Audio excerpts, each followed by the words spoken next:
Thank you for your attendance at such short notice, Dr. Scythe. I'm disappointed in you, Lord Van Zeeks. You've completely betrayed the agreed policy of both Scotland Yard and the prosecutor's office. Well, let's just say that I've taken notes from a certain annoying Nipponese defense counsel of finding decades-old rules and rolling with it. Betrayal is not in my nature, as long as the truth isn't compromised. If it is, if there's even a hint of wrongdoing, then no matter whom it concerns or disgruntles, I will pursue the matter to the bitter end, as would any prosecutor worth his salt. I'm docking your pay. Damn it. Mr. Drebber, you took the victim's life by means of a machine that you constructed in your workshop. Allegedly. And Dr. Scythe, as the investigating coroner, you were the first on the scene to examine the victim's body.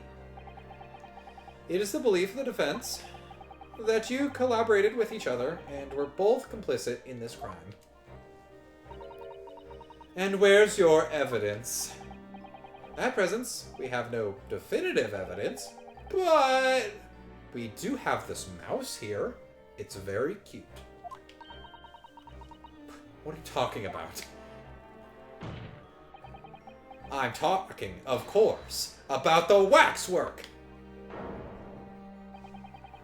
This model of the killer known as the Professor, who was sentenced to death 10 years ago.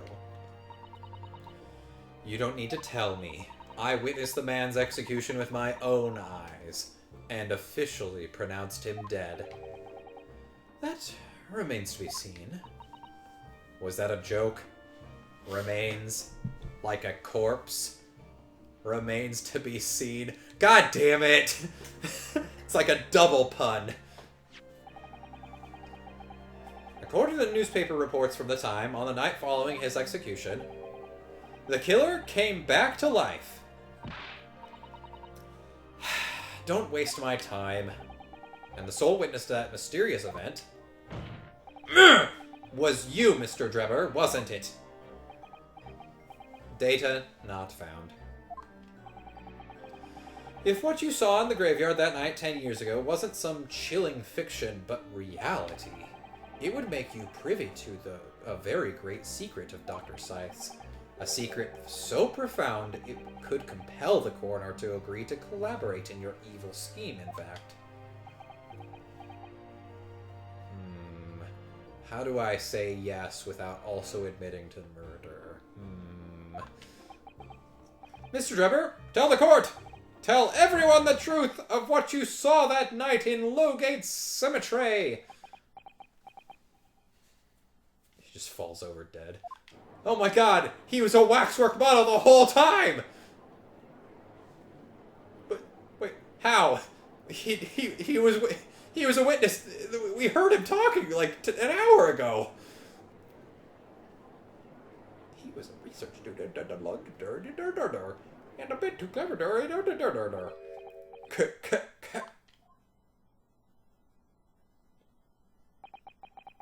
What an interesting twist. When, at the time, not one person would take me seriously. Yet now, here we are, 10 years later, and suddenly my story matters, and in a court of law, too.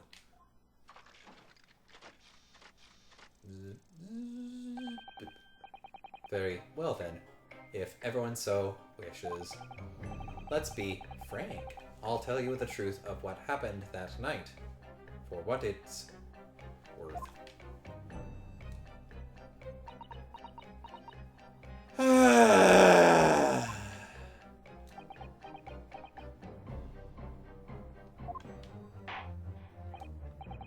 So, Mr. Drebber, your testimony, please, about the events of that night 10 years ago.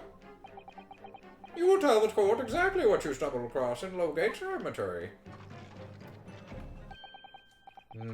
Yes, of course, as you wish.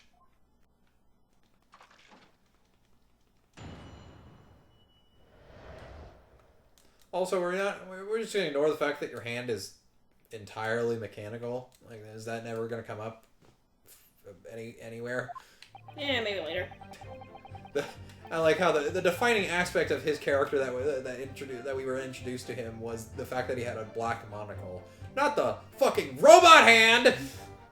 The reason I was in Lowgate Cemetery all those years ago was for a spot of moonlighting, shall we say? Yes, the illustration in that newspaper article was based on what I witnessed that night. But thinking back now, I realized that I never actually saw the professor. Soon afterwards, I was visited by a young woman who sculpted a model of me from wax. Then I gave up on my dream of becoming a scientist, and it was all because of that newspaper article.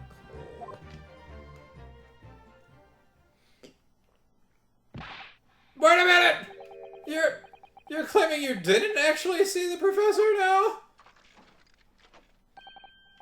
Of course, you'd have to have a screw loose if you believed a corpse could come back from the dead. But, so, you're saying this article is not worth the paper it's printed on? I think that would describe it perfectly. Yes. If the details in the article aren't true, it nullifies your argument for why Mr. Dribber and Dr. Scythe would have been working together. It does? Oh my god, it does. So he's discrediting himself to cripple my argument? What an asshole! Tell me, witness. You claim to have been in the cemetery on some auxiliary business. Can you elaborate? Moon lighting. Oh my god. Kristen. That's right. Grave robbing, to be precise. Oh yeah, he's a scientist. As you know, Lowgate Cemetery is at the rear of Barclay Prison. So among students at the university, it had a reputation for being haunted by the ghosts of condemned criminals. Grave robbing, to say? That's illegal. You can't do that. Yes, exhuming fresh corpses to sell is reasonably lucrative. Of course, I never laid a finger on any valuables buried with the dead. Why not? So you dug up the corpses, took off the valuables, put the valuables back in the hole, then reburied them? I mean, there's something to be said for, like, respecting the wishes of the dead, but also, like, I understand, like you actually, you brought up a good point when you said, oh, yeah, naturally. Because, yeah, no, that's very common practice for university students to just fucking steal corpses. Mm-hmm. Especially fresh ones, for research. And I say that in quotations marks, but that's literally what it was. It was for research.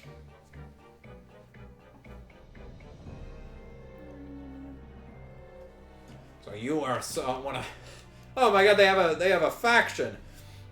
So you were one of the so-called resurrectionists, and a particularly unpleasant scourge on the society. Actually, my fellows and I went by another name, the recyclers. That's really fucking dark. You would invite divine retribution, sir. Yes, well, I think I suffered retribution enough. The Daily Circus eventually unearthed my name and put it in print. It caused me a great many headaches. In the end, I had to leave the university. That was the only paper with the bad grace to identify me unambiguously, I might add. I see. Out of interest, who drew the illustration for this article? Let me see. Oh my fucking god, you've got to be kidding me! Yes, that was the reporter who exposed me. He sketched that right in front of me as I described the scene. Holmes! Wouldn't that It's be it's funny. hilarious? It's funny because it's actually in the article. So when we looked at the evidence, I realized immediately where this was going. Who was it? Oh, you're gonna find out. I'm about to summon it. Obviously, as time ticked by, I bitterly regretted what I'd done, claiming to have seen something I never truly saw. Foolish. Very foolish.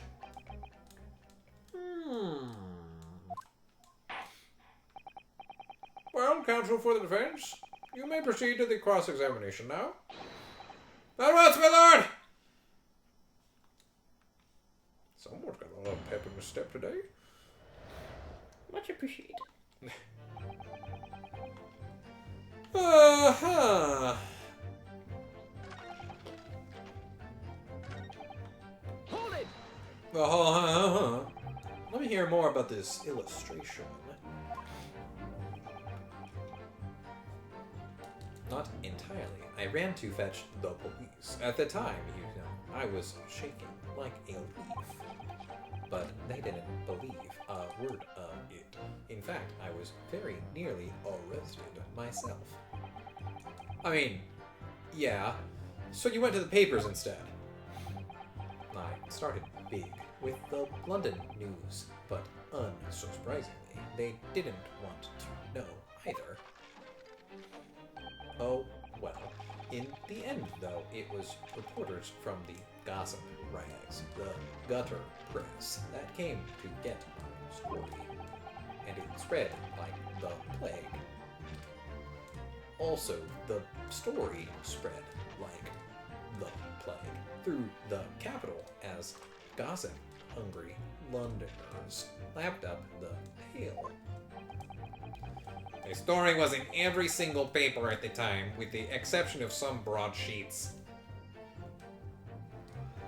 Achoo!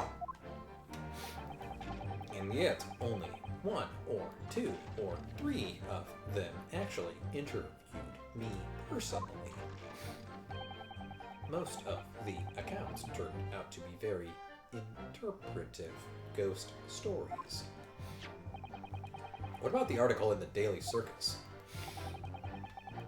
That particular journalist found me at my dormitory.